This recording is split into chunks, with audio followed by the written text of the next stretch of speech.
Info-Cité, une émission politique sur Plus FM. Parce que parler politique, c'est aussi et surtout parler de la vie de la cité. Tous les mardis, jeudis et samedis à 11h15 en direct sur Plus FM, en partenariat avec Run City 97.4. Info-Cité pour parler politique autrement. Info-Cité avec Jean-Pascal Jeu.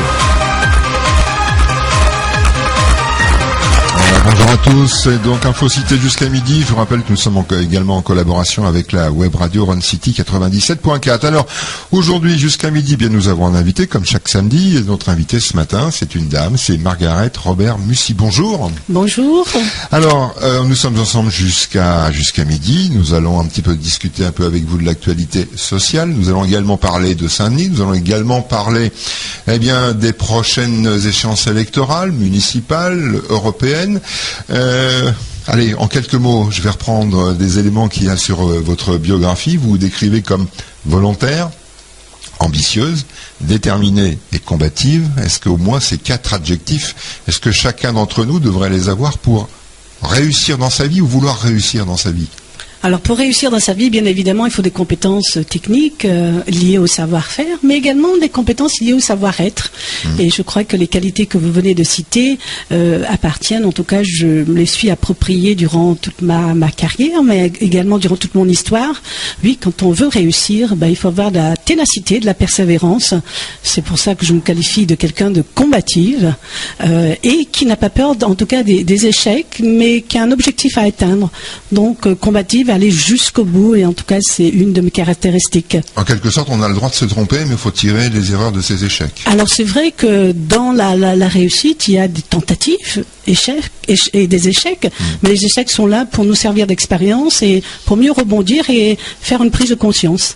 Alors, on va terminer aussi un petit peu avec votre bio, parce que vous êtes professeur d'université, chef d'entreprise au sein d'un institut de formation supérieure, juge au prud'homme, ancienne administrative de la CGP ME Réunion et présidente de l'association Val-Corée. Comment on arrive en 8 heures de temps, 10 heures ou 12 heures ou même 24 heures d'une journée à organiser sa vie professionnelle, sa vie sociale, sa vie familiale autour de toutes ces activités ? Alors c'est vrai que les femmes ont la particularité de pouvoir concilier et être organisées. Pas les hommes Si, les hommes, tout à fait, mais disons que nous avons différemment. Donc nous avons une faculté en tout cas de pouvoir faire 1000 choses en même temps. Par exemple, longer le bébé et faire la cuisine et mettre la machine à laver en même temps.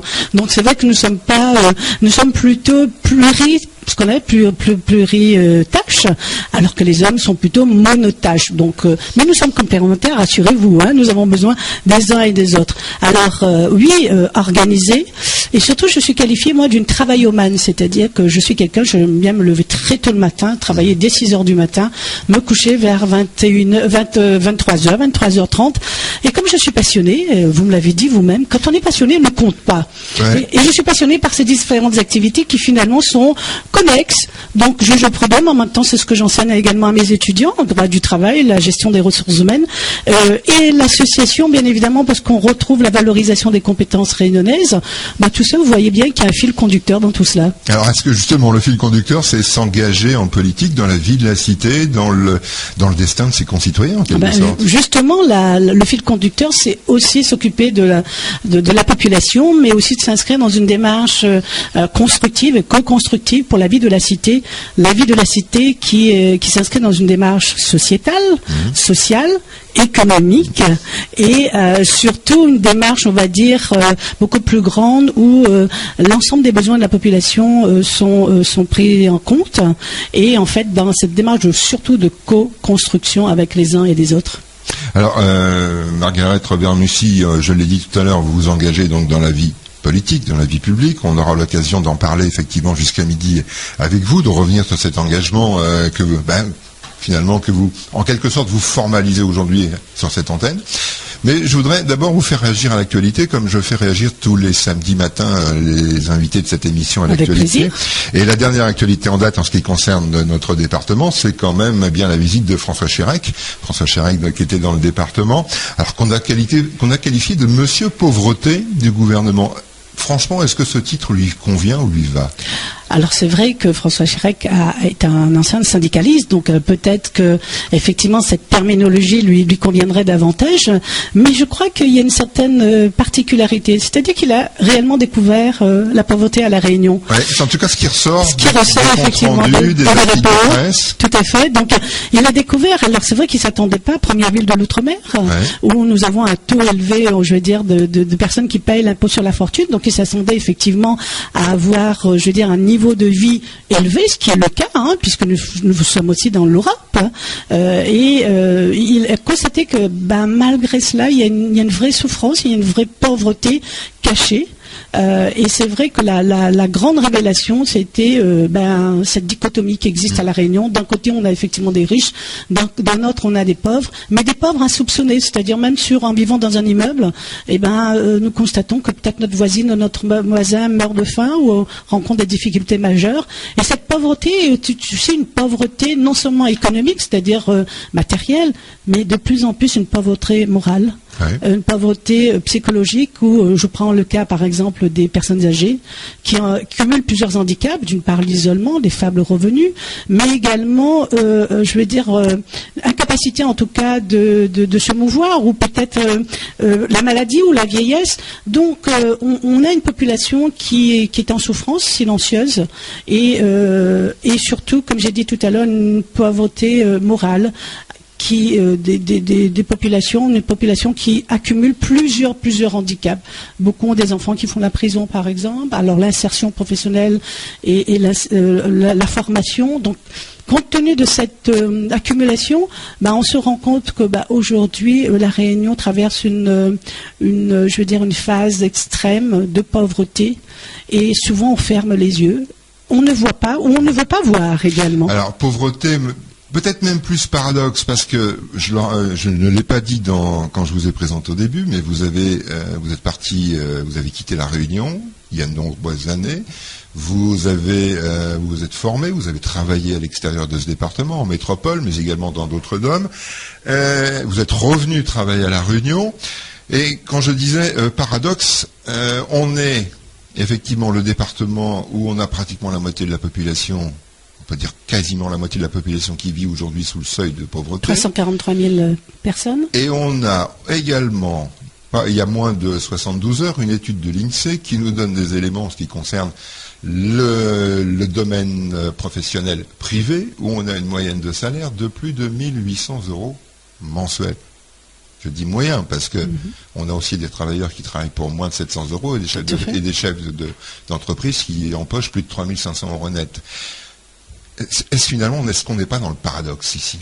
On est dans le paradoxe, certes, on est aussi dans un paradoxe qui est encouragé de part et d'autre, d'une part, et d'autre part, où effectivement, alors ceux qui en ont plus, peut-être qu'ils oublient ceux qui n'en ont pas, mais en tout cas, le paradoxe est véritablement flagrant. Alors, vous disiez tout à l'heure que je suis partie à l'âge de 16 ans, je suis issue d'une famille pauvre, de la source.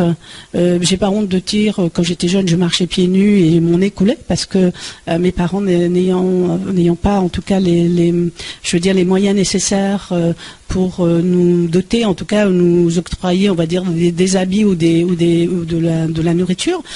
Mais c'est vrai que, en même temps, la pauvreté n'est pas une fatalité. Moi, j'ai compris très tôt qu'il fallait étudier et que la seule issue possible, gratuite, qui m'était offerte, c'est travailler à l'école, étudier pour pouvoir s'en sortir. Donc après, vous allez me dire, mais tout le monde n'a pas la possibilité. Oui, nous sommes à nouveau dans un paradoxe où l'école est gratuite en France. Ouais. Et en même temps, je prends par exemple Cuba ou dans d'autres pays que j'ai visités, où il faut payer l'écolage. Et cet écolage, les gens trouvent les moyens, en tout cas, de s'en sortir, en tout cas de mobiliser les moyens pour aller faire des études. Et nous sommes véritablement ce paradoxe. Nous avons l'école gratuite, l'université quasi gratuite. Et hormis des frais d'inscription quelquefois qui sont forts. Mais qui sont forts, on peut aller jusqu'à, par exemple, moi mes étudiants ils sont autour de 250, 170, 300. Mais comparé à un écolage par rapport aux États-Unis ou par rapport à d'autres pays ou l'Inde, etc. C'est pour ça que je dis quasi gratuit. Donc, en plus ils sont boursiers. Ouais. Parce que c'est pareil, là vous insistez effectivement sur d'autres pays où effectivement on paye sa formation, on paye ses études. tout près de chez nous, nos voisins mauriciens. On paye pour passer son diplôme. Exact. On paye son diplôme. Non. Et on n'est pas sûr de l'avoir. Hein. Alors justement, est-ce que c'est du fait qu'on va vous offrir, entre guillemets, gratuitement, comme disent les Mauriciens, cette opportunité de vous former ou d'aller à l'école, est-ce que justement il n'y a pas un déni de cette gratuité ? Alors en tout cas, moi j'ai compris très tôt qu'il fallait faire des études très longues pour pouvoir s'en sortir et pour pouvoir, en tout cas, j'y crois beaucoup moi à l'ascension sociale. Ouais. Et donc au travers des études, je crois que je ne suis pas un exemple, je veux dire, minoritaire, d'autres l'ont compris.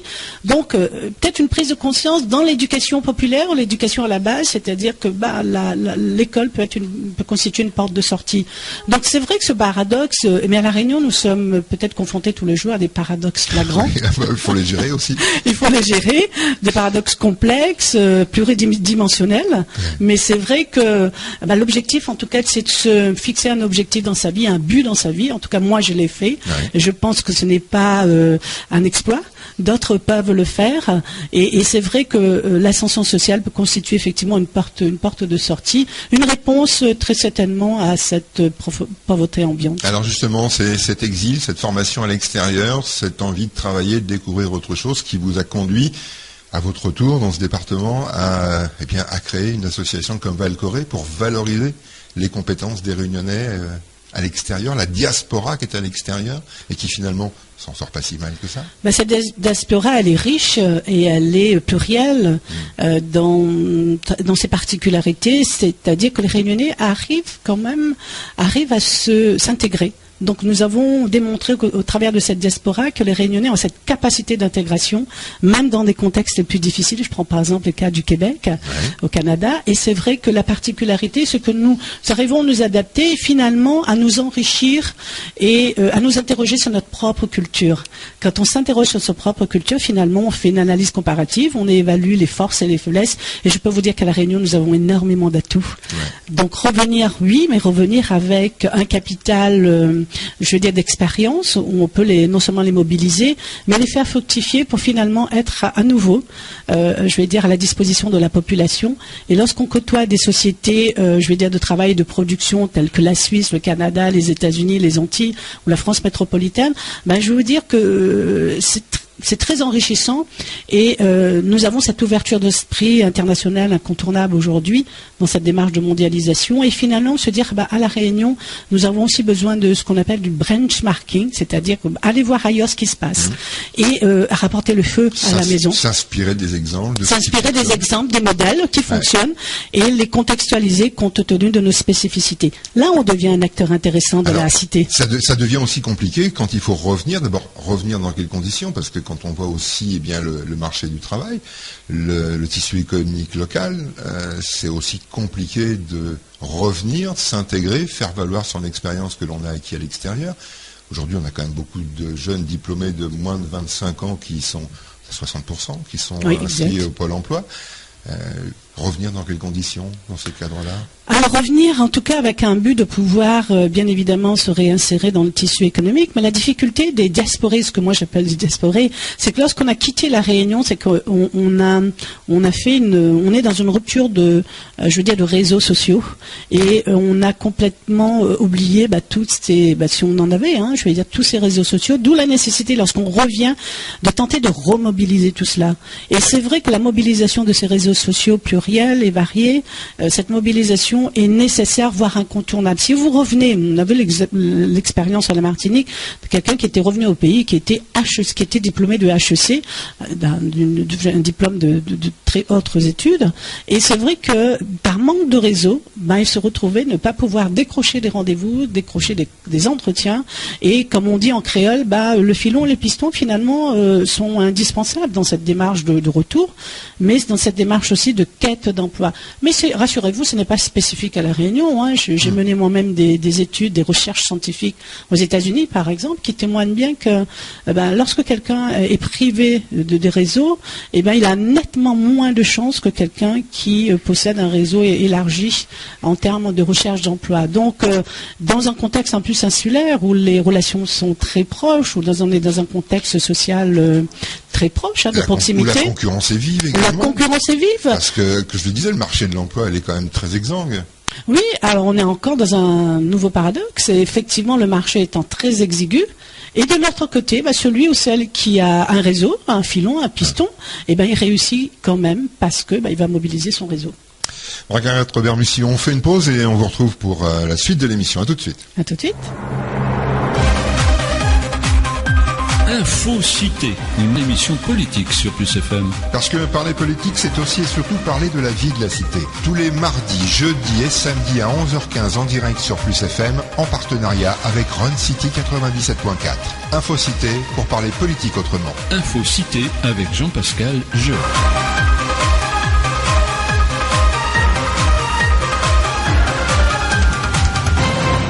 Voilà, Info-Cité donc jusqu'à midi. Je rappelle donc sur Plus FM, mais également en collaboration avec la web radio Run City 97.4. L'invité ce matin, Margaret Robert-Mussy. Margaret Robert-Mussy, on parlait effectivement de cette expérience acquise à l'extérieur, vous, mais également d'autres jeunes qui sont partis pour revenir, et la création justement, vous quand vous êtes revenu dans ce département, la création de l'association Valcorée pour valoriser ces compétences de jeunes réunionnais, ou de Réunionnais tout court. Réunionnais tout court. C'est parti effectivement de ce seul constat, ou bien est-ce qu'il y avait autre chose qui tendait derrière et qui aujourd'hui, on va le dire clairement, puisque c'est aussi de ça dont on va parler pendant maintenant la demi-heure qui vient, est-ce que ça a tendu à votre engagement politique ?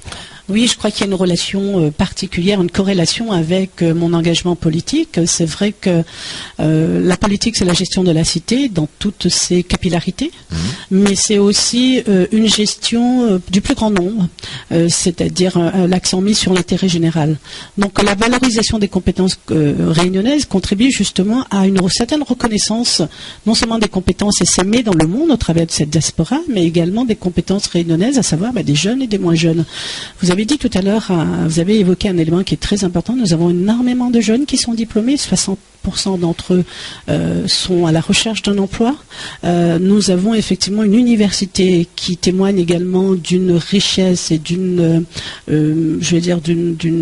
richesse, mais également d'une pluralité dans ses composantes, d'une part, mais également dans ses disciplines. Donc c'est vrai que l'université joue un rôle prépondérant sur l'échiquier, notamment économique, mais également social, dans le cadre de cette intégration. Donc c'est vrai que nous avons finalement tous les atouts pour pouvoir justement propulser nos jeunes à occuper des postes dans l'encadrement ou dans des postes clés. Le seul gros problème après se situe en termes de compétences, en termes de savoir-être peut-être. Donc c'est vrai qu'un accompagnement beaucoup plus aiguisé, beaucoup plus renforcé dans peut-être cette confiance en soi. Donc il faudrait peut-être aller rechercher, j'ai eu l'opportunité de faire des conférences dans ce sens ici à La Réunion en disant peut-être que le capital confiance du jeune, peut-être il n'ose pas. Et finalement, dans le cadre des entretiens d'embauche, peut-être qu'il tellement se sous-estime que quelqu'un d'autre pourrait lui ravir, on va dire, à compétences égales, savoir-faire, savoir et savoir-être. Alors c'est vrai que moi qui ai également fait pas mal de recrutement, c'est dans ce segment plus particulier du savoir-être. Qu'est-ce qui explique justement ce comportement, ce manque de confiance ?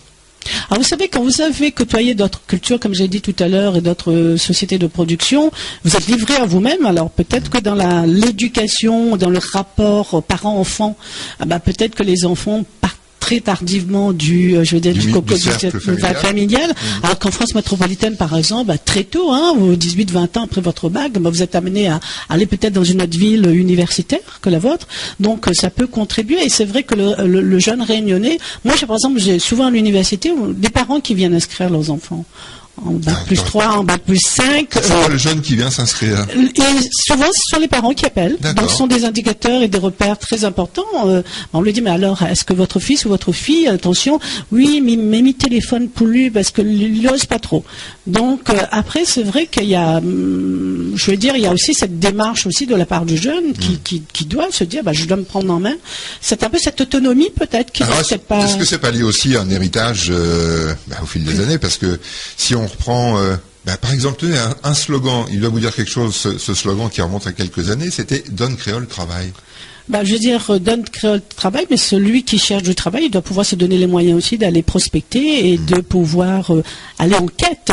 Donner, oui, mais dans le don, il y a aussi un échange. Marcel Mauss, qui est donc un spécialiste, un ethnologue des années 1920-1930, disait dans le don il y a un échange. Et souvent on oublie que, vous savez, que lorsqu'on vous donne, il faut savoir recevoir. Recevoir également. On va prendre l'exemple, vous allez chez quelqu'un vous invite à dîner, qu'est-ce que vous emmenez? Un bouquet de fleurs, une bouteille, etc. Donc il faut savoir recevoir et il faut savoir aussi redonner. Et dans ces échanges sociologiques, économiques également, il y a aussi cette notion de dire je m'engage. Il y a aussi rétribution, contribution, certes, mais il y a aussi une démarche de ma part. Si je ne m'inscris pas dans cette démarche dynamique, combative, on l'a dit tout à l'heure, je vais dire, on attend, la manne ne tombe plus du ciel aujourd'hui. Comment on fait passer de telles idées dans un programme électoral? Dites-moi un peu. Parce que là, on est en quelque sorte dans la sociologie, on est même dans l'individu. On est dans la sociologie, psychosociologie. On est aussi dans cette démarche où, je veux dire, moi, ce que j'ai fait là, il y a un an et demi à peu près, nous avons invité une quinzaine de jeunes et nous avons travaillé sur ce champ plus particulièrement, comment je me vends, comment je m'inscris dans cette démarche de marketing. Et finalement, ça relève bien évidemment de l'antériorité, de son parcours de vie, mais en même temps de sa co-construction dans la famille. Est-ce que la famille va mettre en avant, va valoriser, ou sinon va lui dire de toute façon on ne comprend pas rien, on ne connaît pas rien, on ne gagnera pas une affaire, etc. Donc il y a cette démarche aussi de positiver et de se dire on croit en ces jeunes. Donc sur le plan politique, moi je crois en ces jeunes véritablement, parce que je leur donne l'opportunité en tout cas de s'exprimer et de s'investir, mais il faut aussi les accompagner aussi dans cette démarche de formation, voire même de coaching, puisque l'année dernière nous avons proposé du coaching et sur 15 jeunes, 9 ont trouvé du travail. Alors Margaret Robert-Mussy, ce qui est étonnant, c'est qu'aussi ce sont les jeunes qui s'engagent le moins, en tout cas au cours des scrutins électoraux. C'est eux qui font partie du plus fort taux d'abstention, on s'en rend compte au fil des années. L'engagement politique, on va dire, pas quasi absent, mais en tout cas, c'est pas la priorité de ces jeunes. Et pourtant, tout est lié.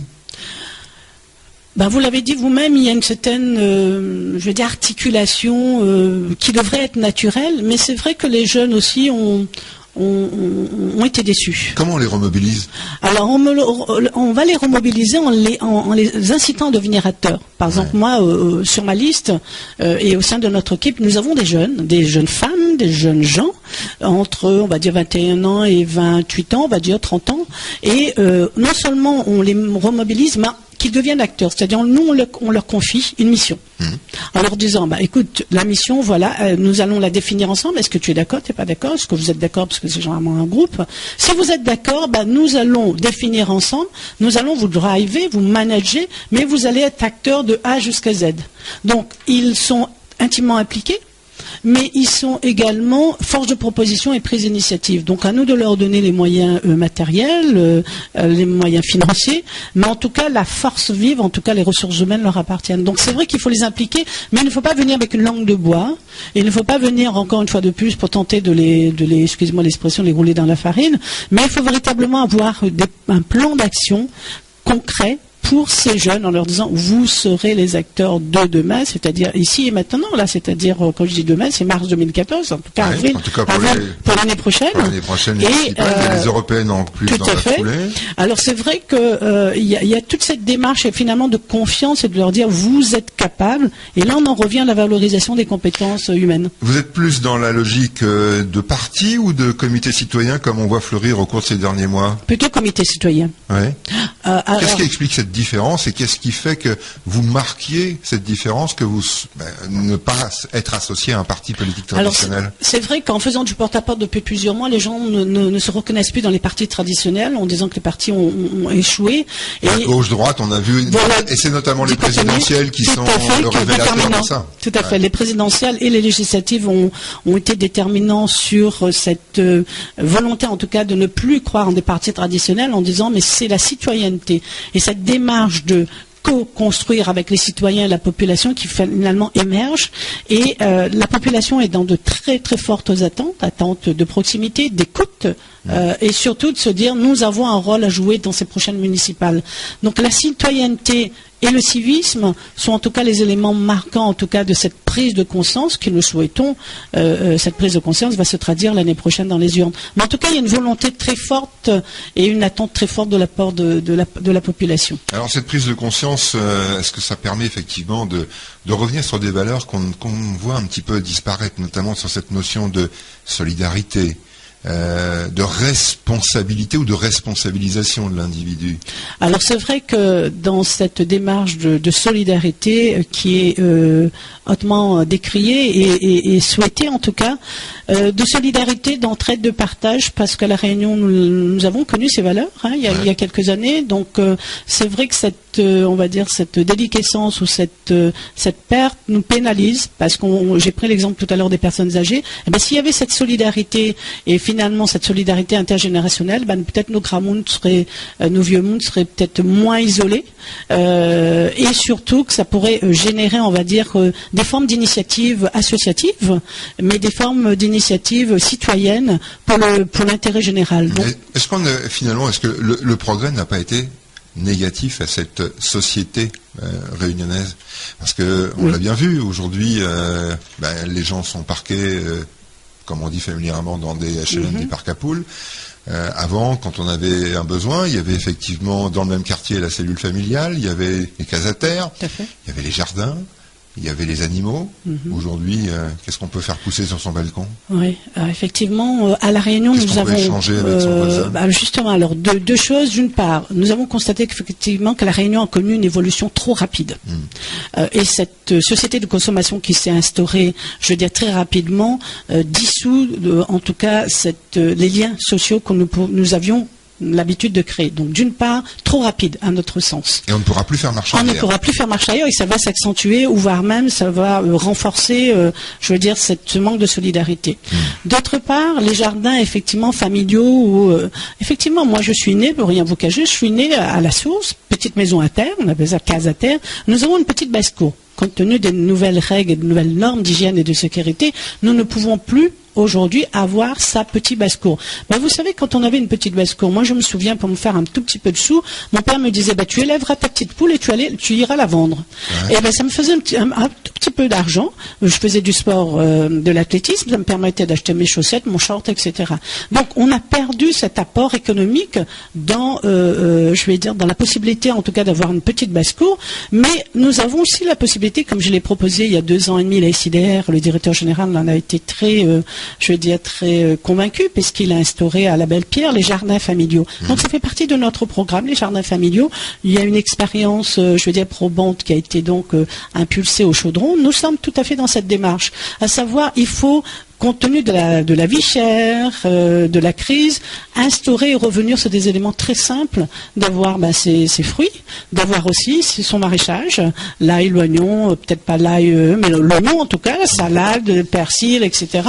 Et surtout, ça va favoriser les liens sociaux, la création de liens sociaux, de partage avec les uns et les autres. Ça se fait beaucoup en France métropolitaine, où chaque été, on voit effectivement, la récolte, en tout cas, de ces fruits et légumes, et ça renforce, on va dire, ce côté de solidarité, de partage, mais en même temps de contribuer à quelque chose. Donc on est dans cette démarche aussi économique, socio-économique, en disant je contribue, je bénéficie les fruits de mon travail, de mon labeur, mais je contribue à quelque chose, alors que aujourd'hui, compte tenu de cette crise, mais également de cette situation dramatique en termes d'emploi, nous avons énormément de gens qui ne savent pas quoi faire de la journée, qui sont oisifs. Alors ça va être terrible aussi, parce qu'il va falloir aussi inverser la tendance en termes de consommation. Aujourd'hui, on est quand même dans une société où on surconsomme, à La Réunion, plus que n'importe où ailleurs.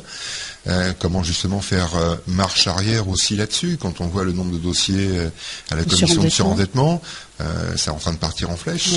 Est-ce qu'il faut revenir sur d'autres valeurs, exact. En tout cas, peut-être en réveiller certaines qu'on avait au départ. Tout à fait. Donc la mobilisation, on va dire revisiter certaines valeurs constitue même le socle aussi de notre démarche politique, à savoir que l'éducation populaire dans toutes ses déclinaisons, à savoir dire bonjour, le respect, bien évidemment, vous avez parlé tout à l'heure de responsabilité ou de respect, bien évidemment, mais également l'aspect de gestion je veux dire, du portefeuille, je veux dire, familial. Les dépenses, je veux dire, la tentation est très forte, hein, en termes de consumérisme. Tous les jours, hein. Tous les jours. Là, vous m'avez dit tout à l'heure qu'il y a le salon des affaires. Effectivement, la tentation est très forte de pouvoir dire, ah ben, je vais effectivement consommer ou surconsommer, mais aller au-delà, je veux dire, de mon pouvoir d'achat. La tentation, elle est très forte, mais en même temps de se dire, bah, il faut revenir à la réalité et résister à tout cela. L'éducation populaire en interne passe également par cette démarche de se dire, j'ai un budget, j'ai une enveloppe et je ne peux pas aller au-delà. Donc cette rééducation passe par les enfants, par les parents, par les grands-parents, mais je crois que si nous ne revisitons pas au travers de cette éducation populaire, nous allons à la catastrophe. Allez, on marque une nouvelle pause et puis on revient avec vous pour le dernier quart d'heure de l'émission. À tout de suite. Info Cité, une émission politique sur Plus FM. Parce que parler politique, c'est aussi et surtout parler de la vie de la cité. Tous les mardis, jeudis et samedis à 11h15 en direct sur Plus FM, en partenariat avec Run City 97.4. Info Cité pour parler politique autrement. Info Cité avec Jean-Pascal Jeu.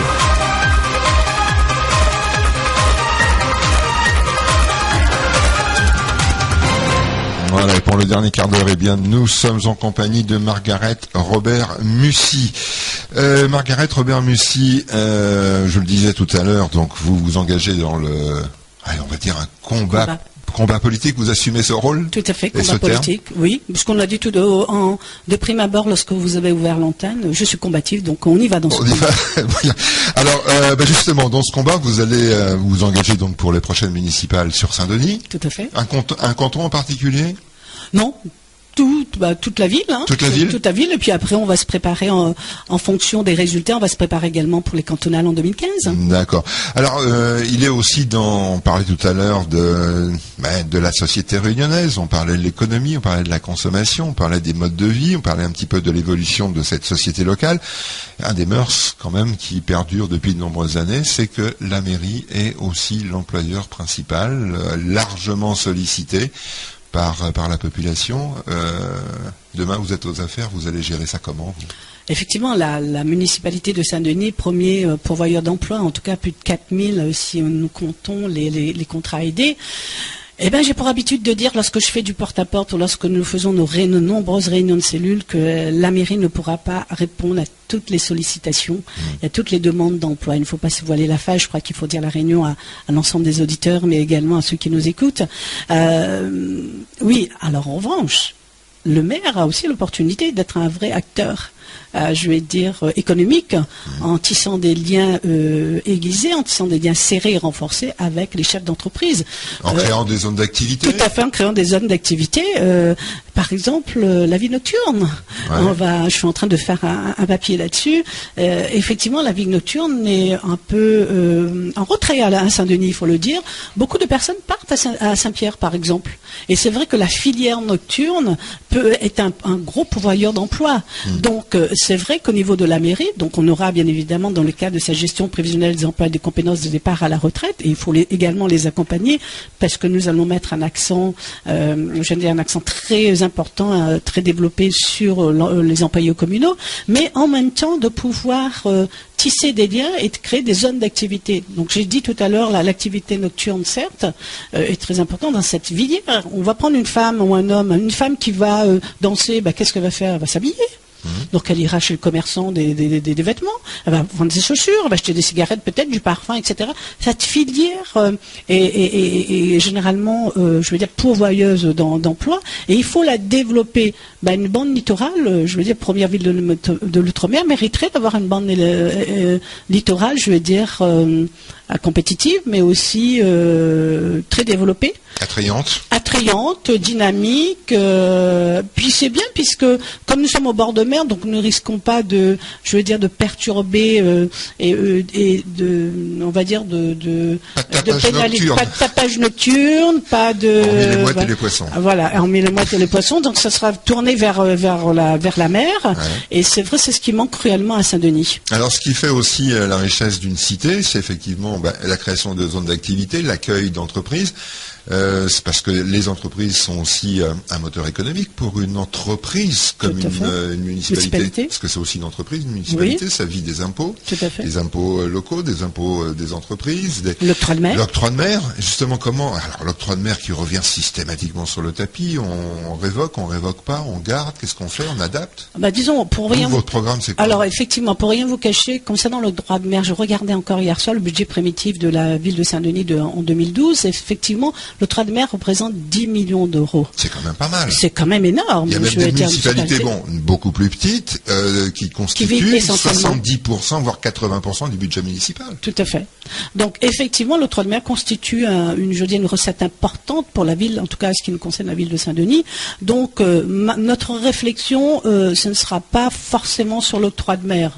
En revanche, nous allons diminuer au niveau des impôts. J'ai constaté que l'apport des impôts, donc il y a eu une augmentation en 2011 à 2012 de plus de 4 millions d'euros sur les taxes foncières et les taxes d'habitation.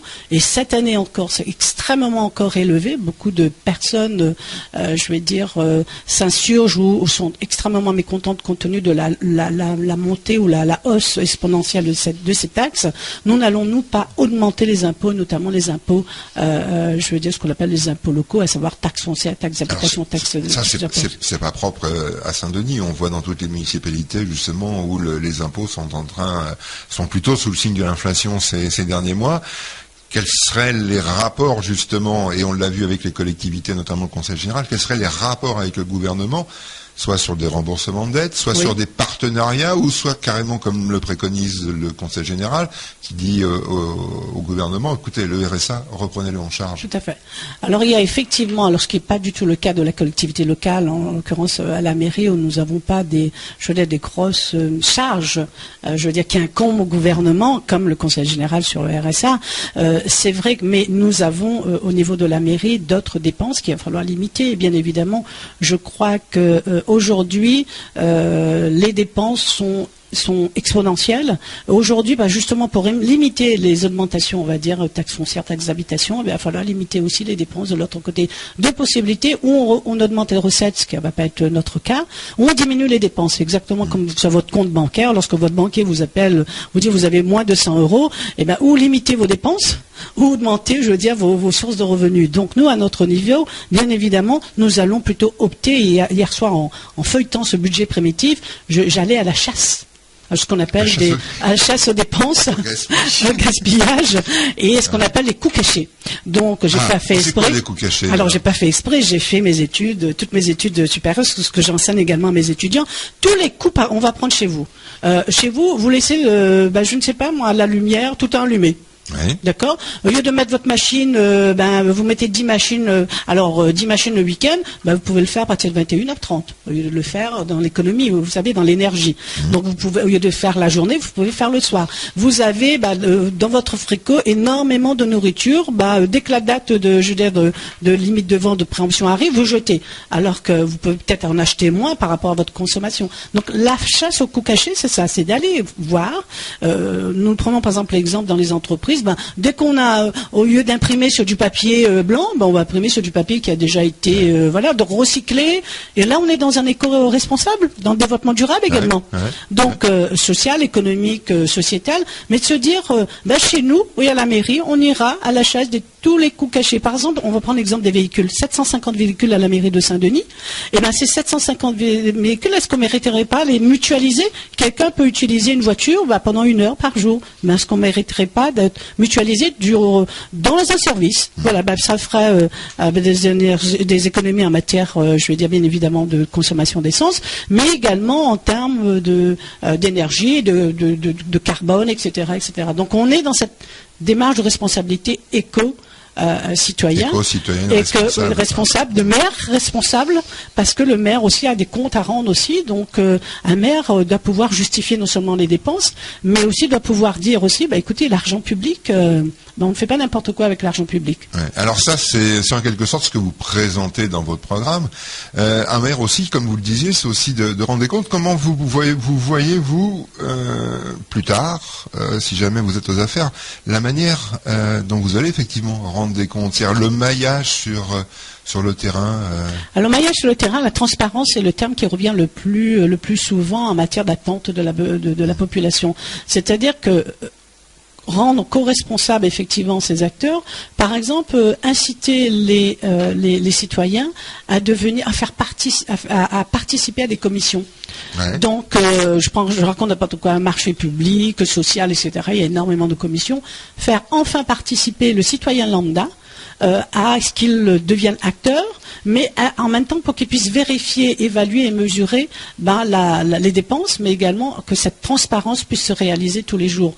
Donc un peu des comités citoyens. Des comités citoyens, par exemple, en Suisse, ça se passe. Le problème, c'est qu'effectivement, c'est comment arriver à mobiliser les gens et les faire participer à un comité citoyen. Vous savez, il y a beaucoup de gens qui veulent. Moi, je sais que j'étais présidente du conseil de secteur, et lorsque j'étais présidente sur la source, beaucoup de citoyens avaient souhaité participer de manière citoyenne, mais également activement à ces réflexions. Donc, les gens, à Saint-Denis, nous avons bon nombre de citoyens qui veulent participer. Après, c'est vrai que cette incitation va passer peut-être par, je ne sais pas, la mise en place de jetons de présence. Enfin, bref, il y a de quoi réfléchir. Mais en tout état de cause, en Suisse, par exemple, moi qui ai vécu à la frontière suisse, les citoyens contribuent et deviennent des acteurs dans les prises de décision. Et c'est une co-gestion qui est beaucoup plus démocratique, déjà d'une part, et participative. Alors ça m'intéresse. Parce qu'aujourd'hui, la population demande plus d'écoute, mais demande plus d'être co-acteurs. Et c'est vrai que lorsqu'ils sont co-acteurs, ils mesurent bien évidemment l'ampleur de la tâche, la complexité, parce que c'est facile aussi de dire, bah oui, mais monsieur le maire donne à nous de travail, mais il ne mesure pas aussi la masse salariale qui est derrière, les dépenses liées au personnel, et puis la titularisation, par exemple, parlons-en, où ça va générer bien évidemment, je vais dire, des dépenses, mais lorsqu'on s'attache à son personnel, on s'attache aussi à valoriser son personnel. Moi, je suis très, très, très sensible à la valorisation du personnel. Parce que personne dans ces cas-là donne un meilleur service à la population. Ah ben oui, on est dans une recherche d'efficacité de la qualité de service. Ouais. Si le personnel est valorisé, et s'il est reconnu, et si on l'accompagne finalement dans toute sa carrière, le personnel sera beaucoup plus efficace, beaucoup plus, on va dire, motivé. Et quand on est motivé, vous l'avez dit vous-même, quand on est motivé, passionné, finalement on ne compte pas les heures. Donc la recherche de la qualité est au cœur même de notre démarche. En tout cas, ça, je suis extrêmement sensible à cette démarche de qualité d'un service public qui sera beaucoup plus qualitatif, mais beaucoup plus humain également, parce qu'aujourd'hui, dans toute cette crise, dans toute cette démarche de restriction budgétaire, on oublie qu'au cœur de tout cela, il y a des hommes et des femmes, c'est-à-dire l'humain. Vous parlez effectivement de l'expérience à laquelle vous étiez confronté, dont vous êtes inspiré à l'étranger, ou en tout cas à l'extérieur de ce département. Est-ce qu'il y a un principe particulier qui vous tient à cœur, que vous avez connu, découvert à l'extérieur et que vous voulez voir appliqué à La Réunion, peut-être même au cœur de votre prochaine campagne électorale? Alors, l'exemple, en tout cas, l'élément qui me semble le plus marquant, c'est la compétence mettre la bonne personne à la bonne place. Pour plus d'efficacité, pour plus d'efficacité, mais surtout plus d'excellence. Moi, je déteste la médiocrité, et c'est vrai, l'excellence me semble, une voie à emprunter. Après, l'excellence, on ne peut pas la viser du premier coup, par exemple, mais il faut accompagner. Et c'est vrai que je suis très sensible. Alors, je ne suis pas prof d'université par hasard, et je crois que l'accompagnement via la formation, l'accompagnement via, du coaching, via un resserrement ou, mettre l'homme finalement au cœur de toute démarche de production. Quand je dis de production, ça peut être une production culturelle, socio-économique, mais en tout cas, lorsqu'on veut faire quelque chose de qualité, il faut mettre les bonnes personnes, parce que mais donner en tout cas les moyens à cette personne de pouvoir y parvenir et croire en l'homme. Donc moi j'ai voyagé également aux États-Unis, et c'est vrai qu'aux États-Unis, même lorsque vous avez commis une erreur, lorsque ce n'est pas bien, on va vous dire mais oui, mais tu es bon, tu es le meilleur, tu vas y parvenir. C'est finalement croire en l'homme et croire en ses potentiels, croire en sa capacité en tout cas à se transcender, et croire finalement à ses capacités de réussir. Et quand on croit dans l'homme, finalement, on lui donne un ticket de confiance en lui disant, écoute, tu peux y parvenir, ça me mettra peut-être 2, 3 ans, 4 ans, 5 ans, mais inscris-toi dans cette démarche, en tout cas, d'excellence et de réussite. Marguerite Robert-Mussy, pour la dernière minute qui nous reste de cette émission, vous donnez justement quoi pour réussir en termes de communication? Aujourd'hui, on a l'émergence des réseaux sociaux, Est-ce qu'on est toujours dans cette logique du porte-à-porte, du travail sur le terrain, ou est-ce que vous envisagez, vous optez déjà pour d'autres formes de com? Nous avons axé notre communication sur la pluralité, c'est-à-dire porte-à-porte, réseaux sociaux, radio, presse, mais également continuer en tout cas à exister au travail du porte-à-porte, parce que c'est très important d'aller à la rencontre des gens, de leur parler et surtout de leur convaincre d'aller voter dès le premier tour. On leur tient toujours le même discours ou on adapte le discours en fonction On adapte bien évidemment, et l'accent mis sur l'humain, et en tout cas à leur faire confiance. En tout cas, c'est notre argument le plus cher. Merci en tout cas, d'avoir accepté cette invitation. Vous pouvez retrouver cette émission donc tous les mardis et jeudis également sur Plus FM, et puis bien sûr en podcast sur Run City 97.4. Bonne journée à tous. Bonne journée à tous.